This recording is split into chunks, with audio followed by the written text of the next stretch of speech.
Hey everyone, Dan here from the iPod Touch world, and today I've got my top 3 applications of October, and coming in at number 3 is Airplane. It's available on both Android and iOS. All of the apps that I show you today are available both on the iOS and the Android App Store. But Airplane is an absolutely free application, and it is extremely enjoyable to play around with. You basically get to control a variety of different airplanes, and you get a really nice selection. If you really want to collect a nice collection of planes, then you will need to spend some real-world money for some in-app purchases.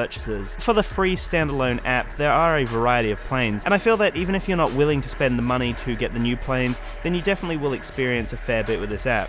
It will get a little bit repetitive and monotonous, but it is a very fun app at the end of the day. This is definitely a satisfying time waster. The environment does look phenomenal with islands in the background and a really awesome landscape to explore, but it will definitely get a little bit too repetitive over time. My number 2 application of the month is FIFA 14, and it's absolutely free on both Android and iOS. I was absolutely blown away with the amount of content and the actual graphical depth in this game. I'm such a fan of the FIFA games, and they're just one of those games that you can pick up and play whenever. They're extremely enjoyable, and if you're a fan of the sport, then you're going to really love this application. One thing that really blew me away was the intuitive touch controls. They've really updated them, and you can actually control where your players run to. You can control through balls and passes.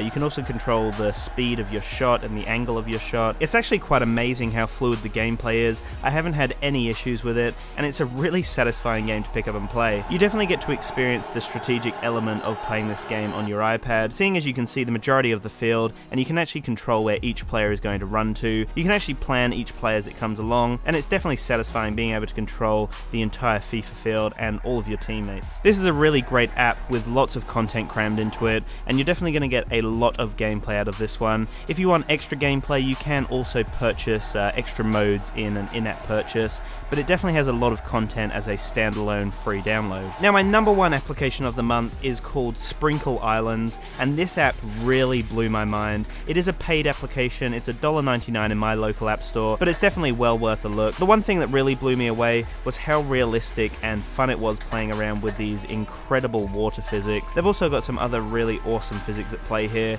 but you really need to experience the game itself. There's some interesting levels to play through, and it does get extremely challenging as you go through the game. This game you actually play the role of a firefighter, and you basically have to save Earth from this burning trash that is scattered over the beautiful islands of Titan. And it is a really satisfying game. There's some very interesting and complex puzzles that you need to go through. There is 5 distinct islands to challenge you, with 60 levels of content to play through. There is a multitude of challenging levels to play through, and you have some really easy controls which just make this game that much more addictive. To control the game, you use some very basic gestures. To control the angle at which you're going to be spraying the water from, you swipe up and down on the left-hand side of the screen, and that will basically manipulate where the hose is going to be spraying from. And then to control the amount of water that you're spraying, you just tap on the right-hand side of the screen, and you have a limited amount of water that you can use for each level. As you can imagine, it gets increasingly harder as you play through the game, but when it comes down to it, it is still a bearable game. You don't get completely stuck on a puzzle and then you just give up the game. It is bearable, and it is extremely fun to play through, and there definitely are some challenging levels where you really need to think about it, but at the end of the day, it is well worth the money, and I really recommend checking out this one. Sprinkle Island is my number 1 app of the month, and I do recommend it to all of my audience members. I really hope that you guys are enjoying my top 3 app series. It is an ongoing thing, and I will be keeping it up for as long as you guys are loving it, and I'm really enjoying making it, guys, so please make sure to keep that support up. I do have another giveaway on my channel, so make sure to check that one out, guys. But that's it, so please make sure to have a great day. Make sure to comment, subscribe, and like, and that's it, so peace, everyone.